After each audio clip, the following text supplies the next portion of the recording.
Mga serbisyong alok ng pamahalaan tampok sa ginanap na governance fair sa SMX Convention Center. Muli, si Julius Isamburu.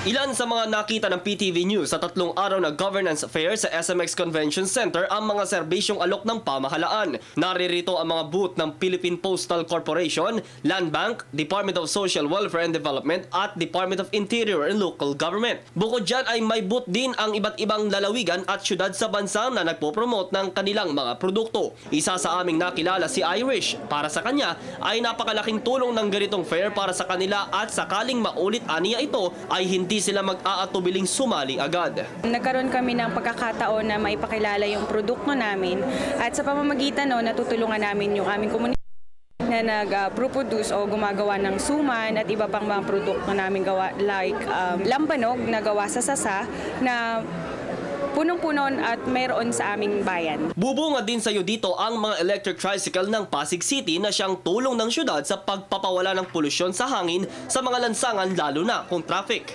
So ito ang pamalit namin, tinutulungan sila ng Pasig City government para mapalitan sila na sa abot kaya nila kasi ang ginagawa sa kanila boundary hulog. Present din sa fair ang Team Albay at si Governor Joey Salceda. Para sa kanya, panahon nang magtulungan ng gobyerno at publiko sa pagpopromote ng turismo ng bansa.